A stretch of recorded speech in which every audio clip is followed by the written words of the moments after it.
ஓய்வு பெற்ற நீதிபதி ஐயா ஹரிபரந்தாமன் ஐயா ஒரு விஷயத்தை எடுத்து சொல்றாங்க. ஐயா, இந்த சொசைட்டியில சட்டம் ஒழுங்கை நிலைநாட்டணும், மத நல்லிணக்கத்தை நிலைநாட்டணும்.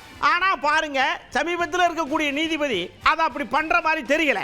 அதனால எனக்கு ஏகப்பட்ட டவுட் வருது அப்படின்னு அவர் மேல இவர் டவுட் படுதார். இதுக்கு முன்னாடி 2 டிவிஷன் பெஞ்ச் ஜட்ஜ்மெண்ட் இருக்குங்க.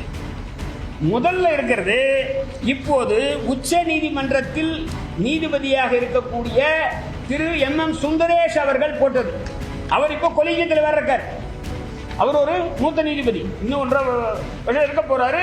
அவர் கொலிஜியத்தில் இப்போ கவாய் அவர்கள் ரிட்டையர் ஆன உடனே கொலிஜியத்தில் இருக்கக்கூடிய ஒரு மூத்த நீதிபதி. அவர் இங்க டிவிஷன் பெஞ்சில் அவர் போட்ட உத்தரவு இருக்கு பாருங்க.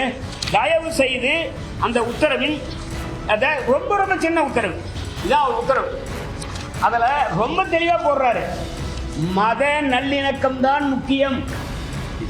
இதே பிரச்சனை இதே திருப்பரங்குன்றத்துல, இதே கார்த்திகை தீபத்துல.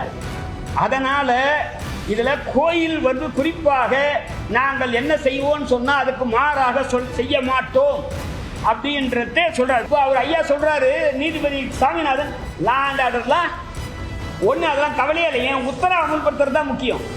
அந்த ஊர்ல ஒரு கலவரம் வருதுன்னா அதை பத்தி அவர் கவலை இல்லை. இப்போ ராஜா இருக்கார், நமக்கு அவரை பத்தி, அவர் பிஜேபி, அவர் அரசியல் அவர் பண்றாரு. அவர் என்ன சொல்றாரு, திருப்பரங்குன்றத்தை அயோத்தியாக மாற்றுவோம் அவர் சொல்லட்டும், மக்கள் தான் அது பதில் சொல்லுவாங்க. இங்க இருக்கக்கூடிய மத்திய அரசு நியமித்த கவர்னர் ரவி இருக்கார், அவர் எப்படி செயல்படுறாருன்னு தெரியும். இவங்க 2 பேரை பத்தி நம்ம கவலை இல்லை, விட்டுடலாம், அவங்க நம்ம பார்த்துக்கலாம். ஆனால் உயர் நீதிமன்ற நீதிபதி ராஜா போலவும் RN ரவி போலவும் செயல்படலாமா என்ற கேள்வியை இந்த முன்னால் நம்ம எழுப்புறோம்.